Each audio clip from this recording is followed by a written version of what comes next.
L'environnement aujourd'hui est sans cesse en train de changer, en pleine mutation. Et il y a une nouvelle discipline, on va dire nouvelle discipline au Cameroun, les systèmes d'information géographique notamment. Et puis, tout sur le terrain doit être géolocalisé. La cartographie, le développement durable et des questions environnementales sont au cœur de cette nouvelle sortie. Nous sommes au quartier Juvence, dans le 6e arrondissement de Yaoundé, où nous sommes allés à la rencontre de Madame Alida Zufo, directrice technique du bureau d'études Senima Company, pour un échange sur les enjeux et les solutions liées à la gestion durable de notre environnement.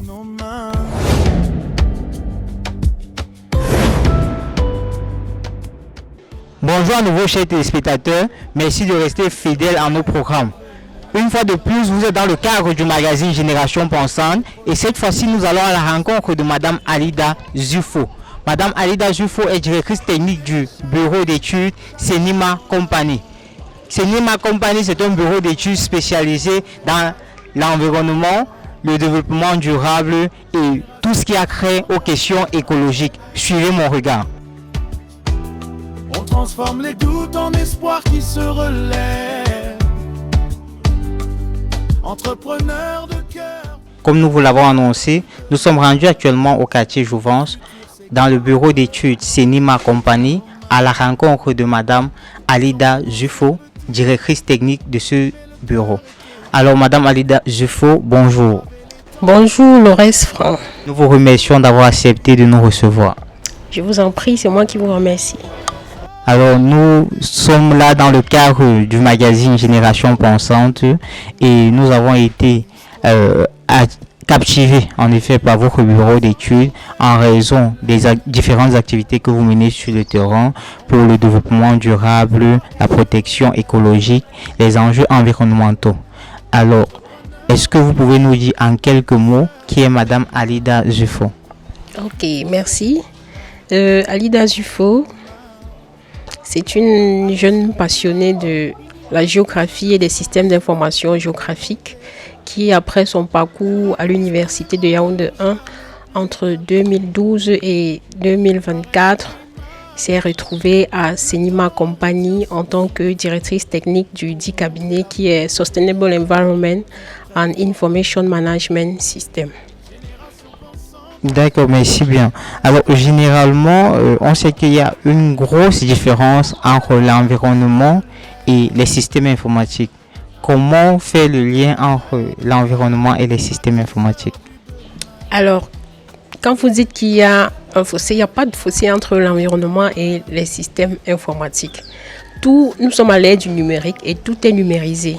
Lorsqu'on veut connaître des prévisions climatiques, on a besoin de passer par des systèmes informatiques pour voir les prévisions antérieures et mieux prédire l'avenir climatique.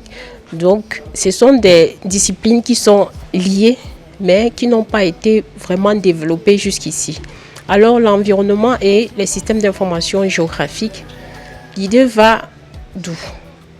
L'environnement aujourd'hui est sans cesse en train de changer, en pleine mutation. Et il y a une nouvelle discipline, on va dire nouvelle discipline au Cameroun, les systèmes d'information géographique notamment.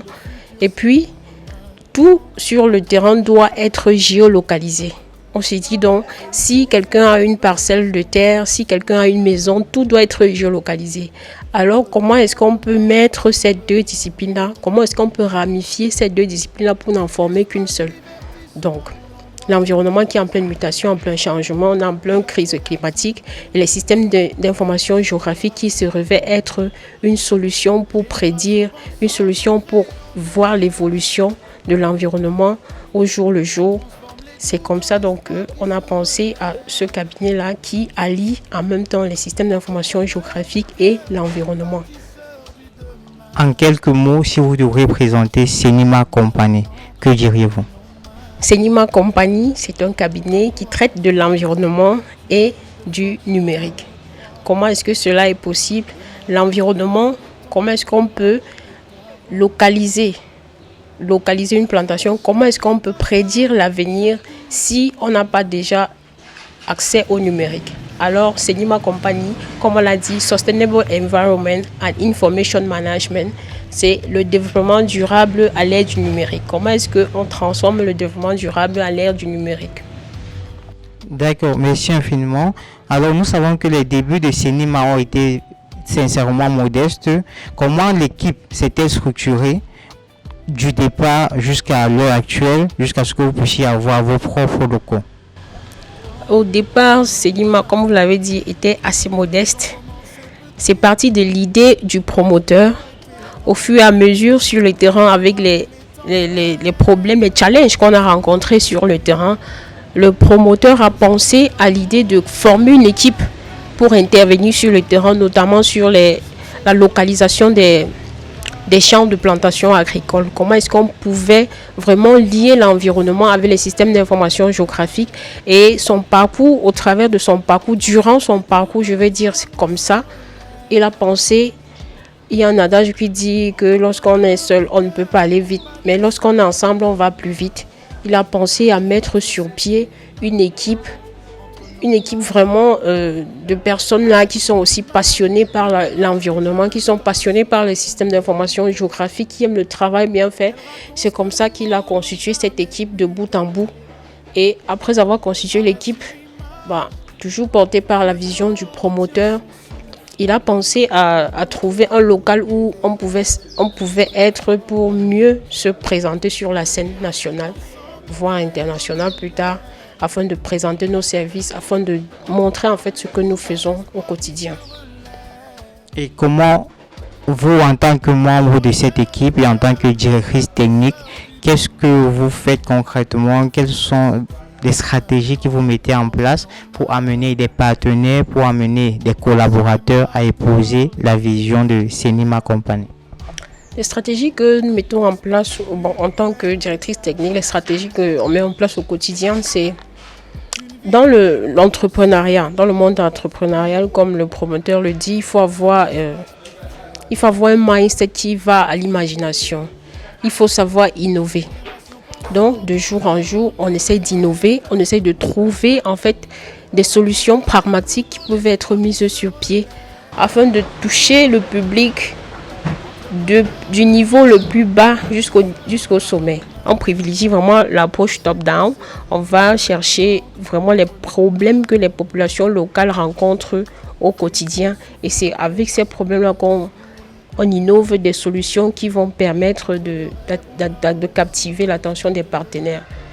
Qu'il s'agit de la durabilité environnementale, qu'il s'agit de l'aspect socio-économique, parce que nous avons aussi mené une étude sur les besoins en infrastructure de base, en équipement de base dans la commune de Yaoundé 6 récemment, pour savoir quels sont les besoins des populations et remonter l'information vers les décideurs, notamment la mairie, notamment les bailleurs de fonds. Parlons d'innovation. Vous avez récemment mis sur pied une plateforme nommée Senima Wise Tools, qui est une plateforme qui permet la traçabilité de la production de cacao. Est-ce bien cela? En effet, Senima Wise Tools, l'outil intelligent de Senima Company, c'est un outil qui permet la digitalisation de tous les processus de traçabilité au niveau des organismes, des coopératives, des groupes qui font dans la durabilité environnementale, notamment la certification environnementale, la certification agricole et tout ce qui touche au règlement de l'Union européenne contre la déforestation, le RDUE. Et comment a été accueillie cette innovation technologique par des acteurs de la chaîne de cacao, notamment au Cameroun et dans la sous-région Afrique centrale? L'idée de Senima Wise Tools, elle a été développée on va d'abord partir de la jeunesse, suite à une mission une activité qu'on avait à Mintom avec une coopérative là-bas, Scoops Rocam. Il fallait mettre sur pied une mini base de données qui permettait la traçabilité de toute la chaîne de production du cacao de la coopérative. C'est là où on se dit, au lieu de faire, on a fait une base de données, on a fait un système hybride et après il a fallu fallu sortir ce système-là qui ne soit plus hybride, mais qu'il soit quelque chose de vraiment digestif et prêt à l'usage. C'est ainsi qu'on a pensé à développer la plateforme Sendwise Tool. La plateforme Sendwise Tool, on va dire qu'elle a été bien accueillie par ces organismes, ces coopératives, ces groupes qui font dans la production du cacao, l'exportation du cacao. En fait, elle a été vraiment bien accueillie par ces chaînes-là qui ont trouvé l'idée assez innovante, assez pragmatique. Une idée en fait portée par des Camerounais. C'était ça, cette originalité-là qui suit la fève du cacao du champ du producteur jusqu'à l'acheteur. Toute la chaîne est traçable grâce à la plateforme Sendwise Tool. Et comme je l'ai dit, elle a été accueillie vraiment favorablement par les organisations qui font dans le cacao au Cameroun. Voilà, en fait, la plateforme Sendwise Tool est une innovation qui va permettre aux différentes organisations de mieux tracer le cacao pour s'arrimer aux normes et aux réglementations qui sont en vigueur actuellement, notamment la certification Rainforest Alliance et le règlement de l'Union européenne contre la déforestation. Parlons justement du règlement de l'Union européenne contre la déforestation. Comment assurez-vous la traçabilité et la fiabilité des données à travers la plateforme? La plateforme Sendwise Tool a cette particularité-là qu'elle s'est appuyée sur les 3 piliers du règlement de l'Union européenne contre la déforestation, à savoir zéro déforestation. Alors, au niveau de la plateforme, le règlement demande que les points GPS qui sont collectés sur le terrain doivent avoir au minimum 6 chiffres après la virgule. Lors du développement de la plateforme Sendwise Tool, on a pris en compte cette exigence-là et l'algorithme qu'on a développé nous a permis d'avoir les points GPS coordonnés en longitude et en latitude avec minimum 6 chiffres après la virgule. Là, c'est une exigence du règlement de l'Union européenne qui a été respectée sur la plateforme. Une autre exigence de l'Union européenne, c'est de s'assurer qu'aucune plantation ne soit sur le domaine forestier permanent de l'État, à savoir les zones d'aires protégées, les aires protégées, les réserves forestières, les forêts communales, mais avec un plan de gestion. On a développé une matrice sur la plateforme qui permet de retracer toutes les plantations, qui permet de s'assurer que toutes les plantations collectées sur le terrain sont conformes. À travers ce système de matrice qu'on a mis sur la plateforme, qu'on a intégré à la plateforme, on peut être sûr que toutes les plantations qui sont mappées sur le terrain, toutes les plantations qui sont géolocalisées sur le terrain ne sont pas issues des zones déforestées et ne sont pas issues des zones protégées par l'État. Alors, est-ce que vous pouvez nous mentionner certains projets sur lesquels Semina Company a eu à travailler? Oui, Senima Company, jusqu'ici, nous avons travaillé sur des projets sur la durabilité environnementale, des projets sur la foresterie communautaire. Les projets sur la durabilité environnementale, on a travaillé avec le partenaire SAPET pour la collecte des données, les géodonnées, pour la géolocalisation des plantations agricoles dans la vallée de Bana, avec la coopérative La Scoops Rokaba.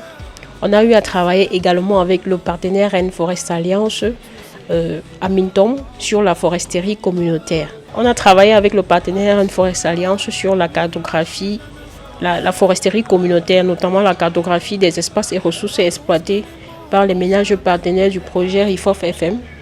On a également travaillé avec le partenaire Neo Industrie sur la géolocalisation et la durabilité environnementale au sein de leurs parcelles de cacao, notamment dans les zones comme le centre, le sud et le littoral. Et quelles sont les difficultés ou les défis que vous rencontrez jusqu'ici sur le terrain, aussi bien au Cameroun que dans la sous-région Afrique centrale? Les difficultés que nous rencontrons au quotidien, ce sont les difficultés d'ordre, on va dire, technologique. Le numérique n'est pas encore approprié, les populations locales ne se sont pas encore appropriées le numérique comme les normes environnementales voudraient qu'ils se l'approprient. Lorsqu'on parle de durabilité environnementale, ils sont encore habitués à faire leur champ de cacao et vendre, ne pas vraiment suivre la traçabilité. Du coup, la traçabilité demeure encore un challenge pour les producteurs locaux. pour les producteurs locaux. C'est l'une des difficultés qu'on rencontre. Le numérique n'est pas encore intégré réellement par les populations locales. Et également, les difficultés, c'est d'arrimer réellement la plateforme avec les normes et les réglementations en vigueur et avec les technologies que nous utilisons pour développer la plateforme. Ce ne sont pas des technologies très connues de la population locale. Ce ne sont pas des technologies très familières.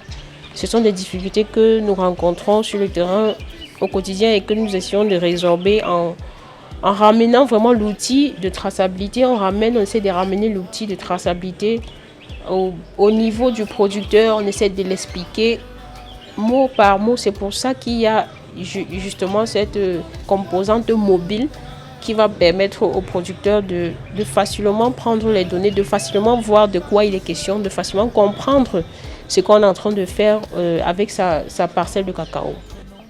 D'accord, merci infiniment. Alors, quel est votre mot à l'endroit du gouvernement camerounais, à l'endroit des bailleurs de fonds, à l'endroit des potentiels partenaires? Alors, le gouvernement camerounais doit davantage soutenir, encourager l'entrepreneuriat, encourager les jeunes qui osent, parce qu'aujourd'hui au Cameroun, c'est difficile de voir les jeunes oser. Le gouvernement camerounais doit se pencher sur ce point-là, essayer d'accompagner ces jeunes-là qui essayent d'oser au quotidien et de voir en fait, de s'approcher d'eux, non pas pour juste dire qu'on s'est approché des jeunes, mais de voir la solution qui est développée par ces jeunes-là. Et au niveau local, le gouvernement lui-même peut mobiliser, on va dire, les structures des organismes qui sont en charge du projet développé par une start-up et permettre à cette start-up-là de déployer ses ailes au niveau national grâce à l'appui du gouvernement. Et au niveau, pour la communauté internationale, nous pouvons dire que cet outil qui a été développé, nous pouvons qu'encourager la communauté internationale à consommer ce que le Cameroun a produit, à consommer le produit local qui a été produit par cette jeunesse-là qui essaie d'innover chaque jour, qui essaie d'apporter sa touche dans la durabilité qui sévit actuellement dans le contexte de la durabilité, qu'on est vraiment dans la durabilité. Et le Cameroun, par des startups comme Senima Company, essaye d'apporter sa pierre à l'édifice, essaye de donner une touche particulière.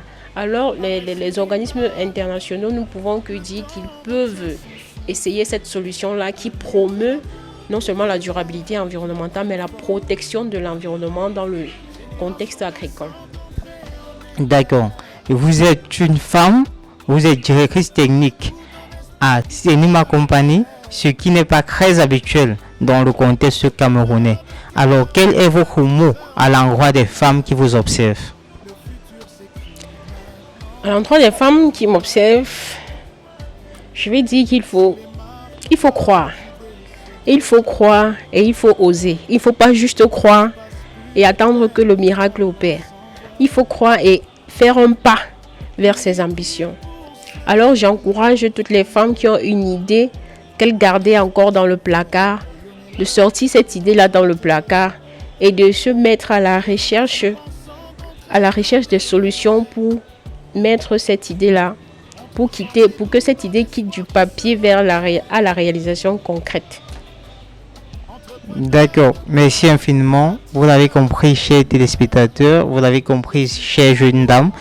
Sortez ces idées qui sont dans les placards et matérialisez-les afin qu'ils puissent se concrétiser. C'était là notre entretien avec Madame Alida Zufo du cabinet Senima Company. À côté de Madame Alida Zufo, nous avons rencontré également Monsieur Guissot. Alors, Monsieur Guissot, bonjour à vous une fois de plus. Merci, bonjour encore et merci pour l'honneur que vous nous faites avec cette interview. Nous vous en prions. Alors, nous aimerions savoir quel est votre ressenti en tant que membre de la vision de Senima Company. Vous savez, c'est un privilège pour nous qui avons été à l'essence même de ce projet.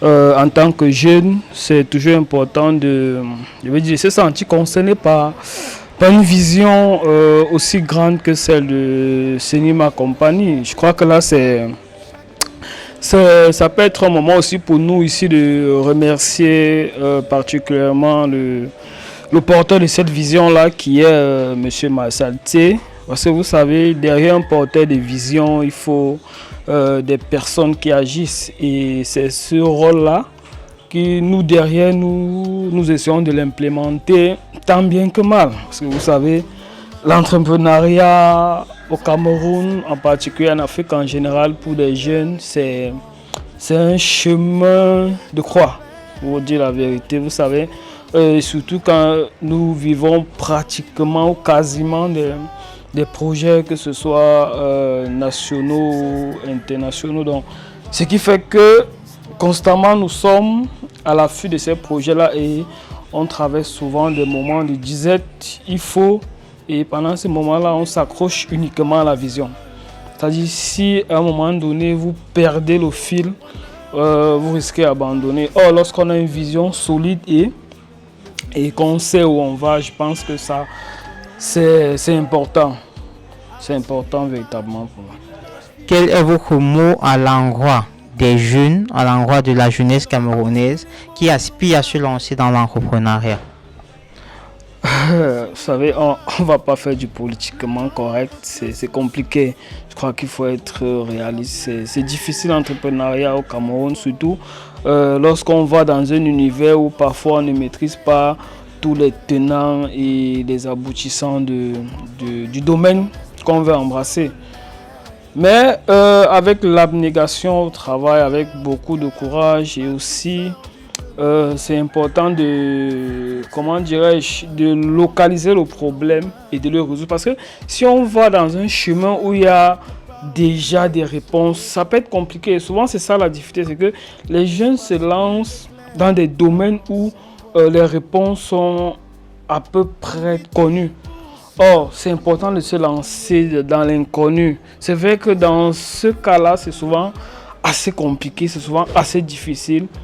Mais lorsqu'on a localisé un problème et qu'on a une vision qui va vers la résolution de ce problème-là, je crois qu'on a toutes ces chances, peu importe l'environnement dans lequel on évolue. Je crois que c'est dans cette optique-là que nous avons développé la plateforme Senwatch Tools.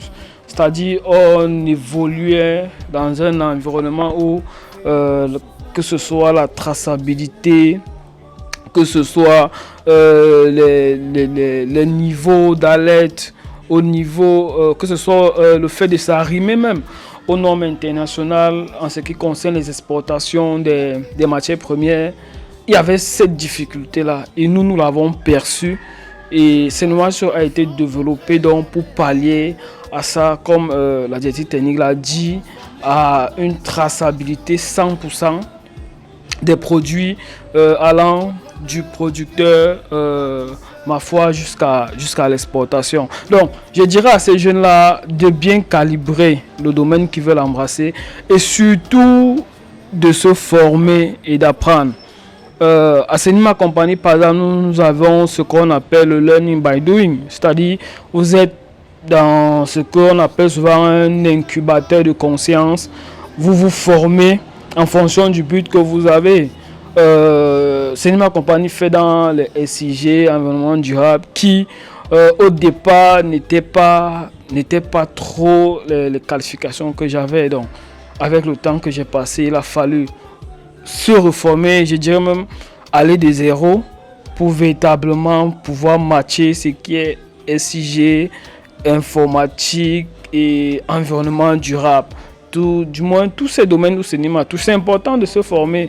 Je pense que c'est cette difficulté-là que les jeunes n'aiment pas. C'est-à-dire, je dis n'importe quoi. On a un jeune qui sort de l'université de Yaoundé, nanti des masters en géographie, par exemple. Je vous assure, ce master-là ne suffit pas pour postuler dans le domaine de l'emploi actuellement avec les exigences que demandent des connaissances en géographie. Or, Cinéma Compagnie, comme je vous l'ai dit, nous offrons donc à ces jeunes-là je crois que c'est l'opportunité pour nous de lancer un appel à ces jeunes-là qui aimeraient avoir un suivi ou alors des formations au niveau, que ce soit des SIG, cartographie, durabilité environnementale. Donc nous mettons à leur disposition un cadre d'apprentissage qui leur permettra au sortir de 1 ou à 2 années de formation et de suivi de pouvoir être compétitif sur le marché de l'emploi. Donc moi je dirais à ces jeunes-là, ne vous arc-boutez pas sur vos diplômes ou alors sur les qualifications académiques que vous avez. Apprenez constamment, formez-vous et laissez Dieu faire le reste. Apprenez constamment, formez-vous et laissez Dieu faire le reste. Merci infiniment, Monsieur Guissot, de nous avoir accordé ce moment d'entretien. C'est moi qui vous remercie et merci encore d'être passé chez nous. Merci de nous avoir regardés. Merci de les recommander. Nous invitons également le gouvernement à soutenir cette jeune start-up qui, à moins de 2 ans d'existence, a déjà eu à mener plusieurs projets, accompagner plusieurs partenaires dans le cadre des réalisations. Nous vous remercions de votre aimable attention et nous espérons que on se retrouvera bientôt pour des prochains numéros de nos interviews. Merci.